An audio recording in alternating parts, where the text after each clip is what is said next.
سورہ یوسف آیت نمبر 54. بسم اللہ الرحمن الرحیم. وقال الملک ائتونی بہ استخلصہ لنفسی. اور بادشاہ نے کہا اسے میرے پاس لاؤ کہ میں اس کے اپنے لیے خاص کر لوں. فلما کلمہ. پھر جب اس نے اس سے بات کی قال انک اليوم لدینا مکین امین. تو کہا بلا شبہ تو آج ہمارے ہاں صاحب اقتدار بھی ہے اور امانت دار بھی ہے. یعنی بادشاہ نے جب حضرت یوسف علیہ السلام کو اپنے پاس بلایا تو انہیں کون سا مقام دے رہے ہیں؟ بادشاہ انہیں خاص مشیر کا یعنی اپنا خاص مشیر بنا رہے ہیں. کیا کہہ رہے ہیں؟ میں اپنا تمہیں خاص اپنے لیے کر لوں گا، اپنا خاص مشیر بنا لوں گا، یعنی اپنا قریبی ساتھی چن لوں گا، اپنے ساتھ رکھوں گا. کیوں رکھوں گا؟ کیونکہ میں نے تمہیں کیا دیکھا ہے؟ تمہارے صاحب اقتدار بھی دیکھا ہے، امانت دار بھی دیکھا ہے. عربی میں ہم دیکھیں تو مکین دیکھا ہے اور امین دیکھا ہے. مکین سے کیا مراد ہے؟ مکین وہ شخص ہوتا ہے جو اعتماد کے قابل ہوتا ہے. اب دیکھ لیا انہوں نے کہ یہ تو اعتماد کے قابل ہے. کیسے دیکھا؟ کس بات سے جانا انہوں نے؟ نہیں بادشاہ کیسے جانا؟ اس میں قابل کیسے، اعتماد کیسے آ رہا ہے؟ مجھے آپ پہ اعتماد ہوتا ہے تو آپ کچھ کر کے دکھا رہی ہے نا مجھے آپ کے اوپر اعتماد آ رہا ہے، تو کیسے؟ انہوں نے صحیح کہا لیکن انہوں نے نا عزیز مصر کی طرف لے گئی ہے. ہاں انہوں نے اس بات کے اوپر انہیں اعتماد والا جانا کہ عزیز مصر نے انہیں اتنے عرصے تک اپنے پاس رکھا اور اس کے باوجود انہوں نے اس کی بیوی سے کچھ بھی، جب وہ اس کے ساتھ برائی کرنا چاہ رہی تھی انہوں نے کچھ بھی نہیں کیا. یعنی انہوں نے اپنے آقا کی امانت میں خیانت نہیں کی. یہی اعتماد انہیں آیا تھا کہ اگر میں اسے خاص مشیر بنا لوں گا تو میرے ساتھ بھی یہ کبھی بھی ایسے کوئی خیانت نہیں کرے گا. یعنی مکین قابل اعتماد شخص، یعنی وہ شخص ہوتا ہے جو قابل اعتماد ہوتا ہے. اعتماد دو وجہ سے بحال ہوا تھا. نمبر ایک فہم و فراست بھی، یہ انہوں نے بات کی ابھی. فہم و فراست میں کیا آتا ہے؟ خواب دیکھا، خواب کی تعبیر بتانے کے ساتھ ساتھ پلاننگ بھی بتائی تو اس سے متاثر ہو گئے. اگر یہ چاہتا تو صرف خواب کی تعبیر بتاتا اور پلاننگ نہ بتاتا، چھپا لیتا. پلاننگ کے کوئی پیسے لیتا، کوئی معاوضہ لیتا، کچھ بھی کہہ سکتا. یعنی بادشاہ کے پاس وہ خواب کی تعبیر لے کر جاتے تو بادشاہ پریشان ہوتا، تعبیر تو آ گئی ہے تو 7 سال خوشحالی کے آئیں گے، پھر 7 سال 10 سالی کے آئیں گے. تو بادشاہ کو یہ سمجھ نہیں آنی تھی کہ 10 سالی میں ہم نے اپنا معاملہ کیسے چلانا ہے. پلاننگ کس نے دی؟ حضرت یوسف علیہ السلام چاہتے تو کسی اور طریقے سے بھی یہ پلاننگ ان پر واضح کر سکتے تھے لیکن نہیں کی. فہم و فراست سے سارا معاملہ دے دیا. تو دوسری چیز کیا تھی؟ ان کی پاکیزگی. پاکیزگی کس چیز کی؟ وہی تو عزیز مصر کی بیوی کے ساتھ انہوں نے کوئی غلط کام نہیں کیا. تو بادشاہ کو ان 2 وجہ سے اس کے اوپر اعتماد آ گیا تھا. اس لیے انہیں کیا کہا؟ مکین، کہ میں تمہیں اپنے پاس سے جگہ دوں گا کیونکہ تمہیں میں نے مکین دیکھا ہے. اور امین کسے کہتے ہیں؟ امانت دار. یعنی انہوں نے اس کی امانت میں کوئی خیانت نہیں کی، نہ ہی اسے امانت میں خیانت کرتے ہوئے پایا. تو یہاں ان 2 یعنی اعزازات دیے، 2 صفات دی انہیں. کس وجہ سے؟ ان کے اندر ان چیزوں کو دیکھ کر. اور یہاں پہ انہیں مزید کہہ رہے ہیں کہ حضرت یوسف علیہ السلام نے جب انہیں یہ دیکھ لیا کہ بادشاہ مجھے کوئی عہدہ دینا چاہتا ہے اور کون سا عہدہ؟ خاص مشیر کا، تو انہوں نے خود اپنے طور پر ایک تجویز پیش کی. اور اس معاملے میں اگلی آیت کے اندر یہ بات آتی ہے لیکن مفسرین اس کی بہت سی رائے لیتے ہیں. مفسرین کسے کہتے ہیں؟ تفسیر بیان کرنے والا. کوئی ایک شخص تو نہیں ہوتا نا، میں تفسیر بیان کر رہی، کوئی اور کرے گا، کوئی اور کرے گا، کوئی اور کرے گا. ہر ایک کی اپنی اپنی سوچ بھی آ جاتی ہے. ترجمے کو کوئی ہٹا نہیں سکتا. ترجمے کا معنی کوئی کسی بھی لحاظ سے لے جا سکتا ہے. تو مفسرین کی اس بارے میں بہت سی رائے ہیں. ہم اس کو مزید آگے دیکھتے ہیں. پہلے آیت دیکھیں. قَالَ اجْعَلْنِي عَلَىٰ خَزَائِنِ الْأَرْضِ. اس نے کہا مجھے اس زمین کے خزانوں پر مقرر کر دیجئے. انی حفیظ علیم. بے شک میں پوری طرح حفاظت کرنے والا بھی ہوں اور خوب جاننے والا بھی ہوں. یعنی بادشاہ عہدہ دینا چاہ رہے ہیں. اب انہوں نے دیکھا بادشاہ مجھے کوئی عہدہ دے ہی رہا تو اپنے طور پر ایک تجویز پیش کی کہ آپ مجھے وہ عہدے کی بجائے کون سا عہدہ دے دیجئے؟ زمین کے خزانوں کا وزیر بنا دیجئے. یہاں ایک بات آتی ہے وہ یہ کہ کیا عہدہ مانگنا ٹھیک ہے؟ حدیث میں عہدہ مانگنے سے منع کر دیا گیا، یعنی کوئی بھی عہدہ خود سے نہیں مانگ سکتا۔ آپ یہ نہیں کہہ سکتے، آپ اسکول میں ٹیچر ہیں، اگزامپل دے رہی ہوں، ٹیچر ہیں، آپ کو پتہ چل رہا ہے کہ میڈم نے نا مجھے ٹیچر بنایا ہے، اب میں ٹیچر کی بجائے وائس پرنسپل بن جاؤں، آپ جا کے خود کہیں مجھے وائس پرنسپل بناؤ، مجھے ٹیچر نہ بناؤ۔ ہاں اگر آپ کے اندر سکلز ہیں، کچھ ایسی چیزیں ہیں، کچھ ایسے معاملات ہیں آپ کے اندر کہ آپ وائس پرنسپل والا عہدہ زیادہ اچھے طریقے سے سنبھال سکتی ہیں بنسبت ٹیچر کے، تو پھر تو آپ کہہ سکتی ہیں، تجویز دے سکتی ہیں، زبردستی وہ عہدہ نہیں لے سکتی کہ نہیں میڈم میں نے ٹیچر نہیں بننا، مجھے تو وائس آف پرنسپل بننا ہے، وائس پرنسپل بنا دے، زبردستی نہیں کر سکتے۔ ہاں آپ یہ کہہ سکتی ہیں کہ میرے اندر یہ ایکٹیویٹیز ہے، یہ سکلز، یعنی یہ چیزیں موجود ہیں، میں وائس پرنسپل کی سیٹ اچھے سے سنبھال سکتی ہوں۔ یوسف علیہ السلام بھی تو ایسے ہی کہہ رہے ہیں نا کہ آپ مجھے زمین کے خزانوں کا وزیر بنا لیجئے، میں اس کو اچھی طریقے سے حفاظت کرنے والا بھی ہوں اور اس کے بارے میں خوب جاننے والا بھی ہوں کہ کیسے اس کو ہینڈل کرنا ہے، ٹھیک ہے؟ تو اگر آپ تجویز پیش کریں تو کی جا سکتی ہے، آپ ڈائریکٹ جا کے کہیں کہ نہیں میں تو بنوں گا ہی وزیر، یہ آپ کیا کر رہے ہیں؟ عہدہ طلب کر رہے ہیں۔ عہدہ طلب کرنا منع ہے، کیونکہ نبی کریم صلی اللہ علیہ وسلم نے فرمایا ہم عہدہ اس سے نہیں دیتے جو عہدے کی خود طلب کرے، یعنی کوئی خود آ کے کہے مجھے صدر بنا دو، مجھے وزیر بنا دو، اس سے نہیں بنایا جائے گا۔ اس کے اندر اگر ایسی صلاحیتیں موجود ہیں، آپ دیکھ رہے ہیں، تو پھر تو اسے بنایا جائے گا۔ اگر اس کے اندر یہ صلاحیتیں موجود نہیں ہیں تو آپ اسے وہ عہدہ نہیں دے سکتے۔ تو یہاں اس آیت کے حوالے سے بعض مفسرین کیا کہتے ہیں؟ کچھ کہتے ہیں کہ حضرت یوسف علیہ السلام نے واقعتاً یہ عہدہ مانگا تھا۔ کس وجہ سے مانگا تھا؟ اصلاح کی وجہ سے مانگا تھا۔ وہ کیا چاہ رہے تھے کہ جب مجھے یہ عہدہ ملے گا تو میں کیا کروں گا؟ معیشت کو بہتر کروں گا، یعنی جب خزانے کے معاملات میرے پاس ہوں گے تو میں وہ کیا دیکھ رہے تھے؟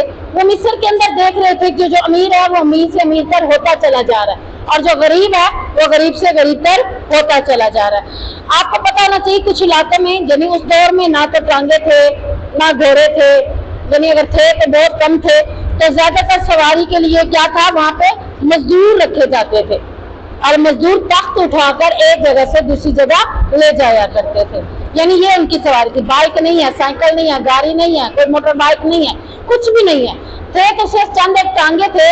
تو اس میں کون سفر کرتا تھا؟ بادشاہ کر لیتا تھا، وزیر کر لیتا تھا، باقی عوام کو اگر سفر کرنا ہوتا تھا تو وہ تخت پہ بیٹھتی تھی، تو تخت کو چاروں طرف سے جیسے میت کو اٹھایا جاتا ہے، ٹھیک ہے نا، ویسے ہی غلام رکھے جاتے تھے، وہ غلام وہ تخت اٹھا کر ایک جگہ سے دوسری جگہ لے جاتے۔ اب اس تخت پہ اگر 4 لوگ بیٹھے ہیں، بیچارے غلاموں کا تو قیمہ بن رہا ہے۔ اب حضرت یوسف علیہ السلام دیکھ رہے تھے کہ غریب غریب ہی ہے اور امیر امیر ہی ہے، اور غلام غلام ہی رہ رہا ہے، وہ آگے نہیں بڑھ رہا، تو انہوں نے کیا کہا؟ خزانوں کا وزیر مجھے بنا دیجئے، میں اس کی حفاظت بھی کروں گا، یعنی فضول میں ضائع بھی نہیں کروں گا، اور میں خوب جانتا ہوں کہ اس کو خرچ کہاں کرنا ہے، یعنی لوگوں کو نہیں پتا کیسے خرچ کرنا ہے، پر میں خوب جانتا ہوں۔ اگرچہ وہ کیا چاہ رہے تھے؟ قوم کی اصلاح چاہ رہے تھے۔ اگر قوم کی اصلاح کرنے کا مقصد ہو تو پھر عہدہ طلب کیا جا سکتا ہے، ویسے عہدہ طلب نہیں کیا جا سکتا۔ یعنی اگر آپ کو یہ ہے کہ یہ سکول کا تو اول کا اول ہی بگڑا ہوا ہے، آپ دیکھ رہی ہیں کہ سکول کے اندر کوئی اصول نہیں ہے، کوئی معاملے نہیں ہے، لڑکیاں جیسے مرضی فیشن کر کے آ رہی ہیں، آپ اس سکول میں گئی، آپ کو یہ ماحول اچھا نہیں لگا، آپ جا کے میم کو کہتی ہیں میم مجھے وائس پرنسپل بنا دے، میں اس سکول کو سنوار بھی سکتی ہوں، میں اس سکول کو اصول بھی اچھے بنا سکتی ہوں کیونکہ میرے اندر یہ سکلز موجود ہیں۔ تو آپ اس نیت کے ساتھ عہدہ طلب کر سکتے ہیں۔ اسی طریقے سے الیکشن ہوتے ہیں، تو کیا الیکشن میں ہم اپنی مرضی سے یعنی کھڑے ہو سکتے ہیں؟ تو میں بھی الیکشن میں کھڑی ہو جاؤں کہ مجھے عہدہ چاہیے، ہم یہ دیکھ رہے کہ حدیث میں منع ہے، اور میں الیکشن میں کھڑی ہو جاتی ہوں کہ مجھے بھی عہدہ چاہیے۔ الیکشن لڑے بھی تو اسی لے جاتے ہیں نا کہ کسی کو کسی گلی کا عہدہ دیا جاتا ہے، کسی کو کسی گلی کا نائب بنا دیا جاتا ہے۔ تو میں اگر کھڑی ہو گئی ہوں الیکشن میں اور میں یہ چاہتی ہوں کہ مجھے بھی عہدہ ملے، تو کیا میں کھڑی ہو سکتی ہوں؟ ہاں کھڑی ہو سکتی ہوں، ایک وجہ سے اگر میرے اندر اصلاح کا معاملہ ہے، میں یہ چاہ رہی ہوں کہ اس گلی کا اول کا اول بگڑا پڑا ہے، کوئی اس کی اصلاح کرنے والا ہی نہیں آ رہا، کوئی یہاں دیکھنے والا بھی نہیں آ رہا، یا اس کالونی کا مجھے صدر بنا دیا گیا، یا اس کالونی کا مجھے ایم اے بنا دیا گیا، ایم اے بنا دیا گیا. اب میں یہ سوچ رہی ہوں کہ یہ عہدہ لوں تاکہ اس کالونی کو بہتر کروں، یہاں دین کے اصول نافذ کروں، یہاں جو نماز نہیں پڑھے گا اس کو نمازی بناؤں. اگر یہ میری نیت ہے تو اس نیت پر میں الیکشن لڑ سکتی ہوں، ادروائز الیکشن نہیں لڑے جا سکتے، لڑے جا سکتے. اگر اصلاح کا معاملہ ہے تو پھر لڑے جا سکتے. اور اگر میں نیت کر کے عہدہ بھی لے لوں، عہدہ لینے کے بعد میں کچھ بھی نہ کروں جیسے لوگ کر رہے ہیں، تو پھر میں اللہ کے ہاں جواب دے ہوں. ٹھیک ہے نا؟ پیسہ آ رہا ہے خود ہی کھاتے جا رہے، پیسہ آ رہا ہے خود ہی کھاتے جا رہے. پاکستان کے اندر یہی کچھ ہو رہا ہے. حکمرانوں میں حکمران امیر سے امیر ہوتے جا رہے ہیں اور غریب غریب سے ہوتا چلا جا رہا ہے. تو یہ سب کچھ کیا ہے؟ تو ہمیں اب حدیث کی روشنی سے پتہ چلا کہ عہدہ طلب کرنا پسندیدہ عمل نہیں ہے. اب اس میں مزید حدیث دیکھتے ہیں کہ نبی کریم صلی اللہ علیہ وسلم نے فرمایا جو شخص قاضی بنا دیا گیا، یعنی MNA بنا بھی دیا گیا، گویا وہ چھری کے بغیر ذبح کر دیا گیا. اسے ذبح کرنے کے لیے چھری کی ضرورت نہیں ہے. کیوں ذبح کر دیا گیا؟ اگر وہ اپنے قاضی والا معاملہ، اپنی سیٹ کا معاملہ کلیئر نہیں کرے گا تو اللہ کے ہاں کیا ہے؟ جواب دے ہے. اللہ کے ہاں ذبح کر دیا گیا، اس کے معاملات بڑے نازک ہیں، وہ اللہ کے ہاں جواب دے. اسی طرح ایک اور حدیث میں آتا ہے، اس کے مزید سمجھنے کے لیے ہم دیکھتے ہیں کہ اگر کسی شخص کو، نبی کریم صلی اللہ علیہ وسلم نے فرمایا کسی شخص کو 10 آدمیوں پر بھی وزیر مقرر کر دیا جائے، امیر مقرر کر دیا جائے، یعنی یہ تمہارے اندر، یہ تمہارے قبضے میں تمہیں یہ 10 آدمی دے رہا ہوں، تم نے ان کی دیکھ بھال کرنی ہے. تو قیامت کا دن ہوگا، اللہ تعالیٰ اس کو جکڑ کر پیش کرے گا، یعنی زنجیروں سے جکڑ کر اسے لایا جائے گا. اگر تو وہ ان 10 آدمیوں کے اوپر عدل و انصاف کرتا تھا، عادل تھا، تو اسے زنجیروں سے الگ کر دیا جائے گا. اور اگر اس نے عدل و انصاف کا معاملہ نہ کیا، ٹھیک ہے، ان کے ساتھ ظلم کیا یا ان کی حق تلفی کی، تو پھر کیا ہوگا؟ اسے یوں ہی زنجیروں کے ساتھ جگڑا رہے گا یہاں تک کہ اس کے لیے نجات پانا ممکن نہیں ہوگا. اور آپ دیکھیں کہ کوئی عہدہ لینا آسان کام تھوڑا ہے، لوگ لے لیتے ہیں اور کام نہیں کرتے. تو اگر کام نہیں کرتے، 10 آدمیوں کی بات اتنی آ رہی ہے تو ہزار کی بات کیا ہوگی؟ ایک MNA بن جاتا ہے، پورا PP کا مسئول بن جاتا ہے، یعنی پورا علاقے کا، صوبائی اسمبلی کا بن گیا، ٹھیک ہے، قومی اسمبلی کا وزیر بن گیا. اب اس کے گھر کتنے آ رہے ہیں، ان گھروں کے معاملے سے اس نے اگر عدل انصاف نہیں لیا تو قیامت کے دن کیا آئے گا؟ زنجیروں کے ساتھ جکڑا ہوا آئے گا. اور جب وہ زنجیروں کے ساتھ جکڑا ہوا ہوگا، عدل کیا ہوگا تو زنجیروں سے آزاد ہوگا. اگر ان کی حق تلفی کی ہوگی تو پھر زنجیروں سے آزادی پانا اس کے لیے ممکن نہیں ہے، اسے ایسے ہی جہنم میں ڈال دیا جائے گا. ہم دیکھتے ہیں کہ یہ جو ساری باتیں ہو رہی ہیں عہدے کے حوالے سے، تو اس وقت جب حضرت یوسف علیہ السلام نے یہ عہدہ طلب کیا تھا تو کیا اس وقت کا حکمران، حاکم، بادشاہ جو تھا وہ مسلمان تھا یا نہیں تھا؟ مصر کے اندر کوئی بھی مسلمان نہیں تھا، بادشاہ بھی مسلمان نہیں تھا، حاکم وقت مسلمان نہیں تھا. اب اگر حاکم وقت مسلمان نہ ہو تو کیا اس ملک کے اندر عہدہ طلب کیا جا سکتا ہے؟ ہاں. دوبارہ بات آئے گی، ہاں. کیوں طلب کیا جا سکتا ہے؟ کیونکہ اگر اس کی نیت ہے کہ میں نے دعوت الہی دینا ہے، معرفت الہی ان تک پہنچانا ہے. حضرت یوسف علیہ السلام کا معاملہ کیا تھا؟ وہ کیا چاہ رہے تھے؟ معرفت الہی ان تک پہنچانا چاہ رہے تھے، یہی کام کرنا چاہ رہے تھے نا. اب وہ اگر عہدہ نہ لیتے تو آٹومیٹکلی کوئی ان کی بات نہ سنتا. میں آپ کو بات کر رہی ہوں، ٹھیک ہے، اگر میں آپ کو گھر میں بلا کے بات کرتی ہوں تو شاید آپ کو میری بات سمجھ نہ آئے. اگر میں کسی مدرسے کے اندر بیٹھ کے آپ کو پڑھا رہی ہوں، آپ کو پتا ہے فلاں مدرسے کی یہ باجی ہیں، ٹیچر ہیں، عہدہ ہے نا ایک، تو عہدے کے ساتھ بات زیادہ سنی جاتی ہے. سمجھ آ گئی ہے بات کی؟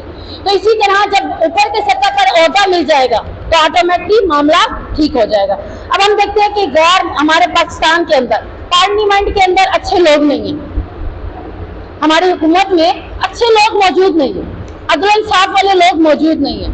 کوئی بھی آ کر کسی کے معاملے میں دیکھتا ہی نہیں ہے، تو سارے ہی برائی کا معاملہ ہے. تو پارلیمنٹ کو ہم کیسے اچھا کریں گے اگر ہم جیسے لوگ، اچھائی والے لوگ، اچھی چیزوں کو جاننے والے لوگ الیکشن میں عہدے طلب نہیں کریں گے تو پھر پارلیمنٹ اچھی نہیں آئے گی۔ میں کہوں ہم تو عالم ہیں یا دنیا کا یہ تو عالم ہے، ان کا کیا کام الیکشن میں؟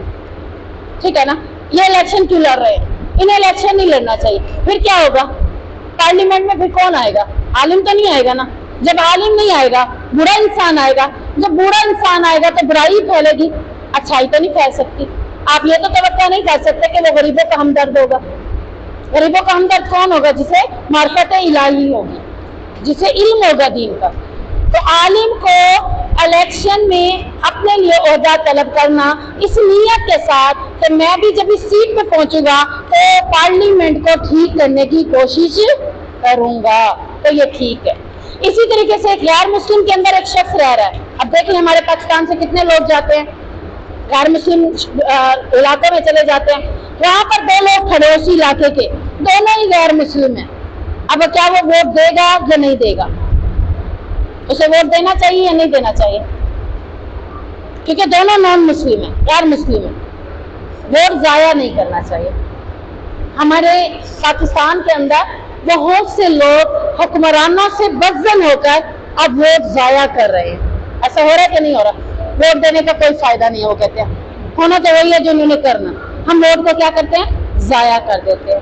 ووٹ ضائع نہیں کرنا، کیونکہ اس بارے میں بھی ہم سے سوال ہوگا کہ جب بری حکومت بیٹھ رہی تھی تم نے کیا کیا؟ تمہارا کردار کیا تھا؟ ہم نے کیا کرنا ہے؟ غیر مسلم میں دونوں ہی غیر مسلم ہیں، اب ان دونوں شخصوں میں سے جس شخص میں شر کم ہے اس کو ووٹ دے دو، کیونکہ آپ اس علاقے میں رہ رہے ہیں تو شر کم والے کو ووٹ دیں گے تو آٹومیٹکلی اگر وہ جیت جاتا ہے تو پھر کیا ہوگا؟ شر تو کم پھیلے گا نا، دوسرے کے اندر شر زیادہ۔ آپ سمجھدار ہوتے ہوئے ووٹ اس لیے نہیں دے رہے کہ دونوں ہی تو ایک جیسے ہیں، لیکن آپ یہ دیکھ رہے ہیں کہ ایک کم ہے اور ایک زیادہ ہے، کم والے کو آپ دے دیں تو پھر کیا ہوگا؟ کم ہی شر پھیلے گا۔ اسی طریقے سے جب ہمارے علاقوں کے اندر، مسلم علاقوں کے اندر کوئی دو شخص آپ کے علاقے میں کھڑے ہوتے ہیں تو آپ دیکھیں کہ ان میں سے ایماندار کون ہے، دیندار کون ہے، یا شر کم کون پھیلانے والا ہے، ان دونوں میں سے کسی ایک کو ووٹ دے دینا۔ ووٹ دینا ضروری ہے کیونکہ اس وقت جو ہماری سیاست چل رہی ہے وہ ووٹ کے اوپر چل رہی ہے۔ خلافت کیا ہوتی ہے؟ جو انبیاء نے کی تھی، ان میں کیا ہوتا تھا؟ خلیفہ کیسے چنا جاتا تھا؟ حضرت ابوبکر صدیق کو چنا گیا، کیسے چنا گیا تھا؟ اللہ کے نبی تو اسے خلیفہ نہیں بنا کے گئے تھے، عوام نے خود ہی چنا تھا نا؟ نہیں، عوام نے خود ہی چنا تھا، سارے لوگ کھڑے تھے کہ اب خلیفہ کس سے بنایا جائے، چنو۔ زیادہ تر ووٹ کس کے تھے؟ حضرت ابوبکر صدیق کے، تو آٹومیٹکلی حضرت ابوبکر صدیق کو خلیفہ چن لیا گیا۔ پھر ان کی ڈیتھ کے بعد پھر باری آئی چننے کے لیے، کیسے کہا؟ یہ نہیں تھا کہ الیکشن دو کون کرنا ہے، دو لوگ کھڑے ہیں، دو لوگ نہیں کھڑے تھے، ساری عوام آپ کے سامنے ہے۔ اب انہوں نے کس کو ووٹ دیا؟ حضرت عمر فاروق کو۔ دو لوگ ایٹ اے ٹائم میں نہیں کھڑے ہوتے تھے، ساری عوام کھڑی ہے ادھر، یعنی کہ کہہ لیں 10-12 لوگ کھڑے ہیں جو عہدے پہ ہو سکتے فائز، اور ادھر پوری عوام کھڑی ہے، عوام خود چن رہی ہے کہ کس کو ہم نے یہ عہدہ دینا ہے۔ تو وہ کیا ہوتی تھی؟ خلافت ہوتی تھی، اور اس خلافت میں کیا دیکھا جاتا تھا؟ کردار دیکھا جاتا تھا۔ کیا دیکھا جاتا تھا؟ کردار، کہ کردار کے لحاظ سے کون زیادہ بیسٹ ہے۔ اب جمہوریت ہے، سیاست ہے، اس میں کیا ہے؟ اس میں کیا ہوتا ہے کہ لوگ یہ دیکھتے ہیں، ووٹ بکتے ہیں، لوگ خریدتے ہیں، پیسہ دیتے ہیں، کسی کو کیا دیا، کسی کو کیا دیا، ووٹ لے کر اپنے نام لگا کر اپنے آپ کو کھڑا کر دیتا ہے، خود ہی کھڑا کرتے ہیں، یعنی اب کوئی بھی سیٹ ملتی ہے تو خود بھاگ دوڑ کر کے اپنے لیے سیٹ لے رہا ہوتا ہے، ورنہ عوام ووٹ ڈالنے کے لیے تیار نہیں ہوتی۔ اور عوام کو ووٹ ڈالنے کے لیے تیار کیسے کرتے ہیں؟ فی فرد 5000 روپے دیں گے فی فرد کو، یعنی آپ کو بائک لیں گے، آپ بائک دیتے ہیں، آپ اتنے ووٹ ہمیں دے دیں، آپ کو سونے کی فلاں چیز دیتے ہیں، آپ اتنے ووٹ ہمیں دے دیں۔ اب وہاں پہ ایسا معاملہ نہیں ہوتا، یعنی ہم نے کیا کرنا ہے؟ پارلیمنٹ کو سدھارنا ہے تو سدھارنے کے لیے خلافت لانی ہے۔ خلافت ایسے نہیں لائیں گے، اندر گھسیں گے تو خلافت لائیں گے، اندر گھس کے ہی تبدیلی لاؤں گی نا، اندر گھسے بغیر تبدیلی نہیں ہو سکتی۔ تو یہ ساری باتیں ہمیں اس بات کو سمجھنے کے لیے ضروری ہے کہ کوئی بھی معاملہ ہم ایسے نہیں بدل سکتے۔ اگر ہم چاہ رہے ہیں کہ شرعی نظام قائم ہو، شرعی حکومت نافذ ہو، تو اس کے لیے کیا ہوگا؟ ہمیں خلافت والا دور لانا ہوگا، اور اس کو لانے کے لیے ہمیں پہلے خود اس کے اندر انوالو ہونا ہوگا۔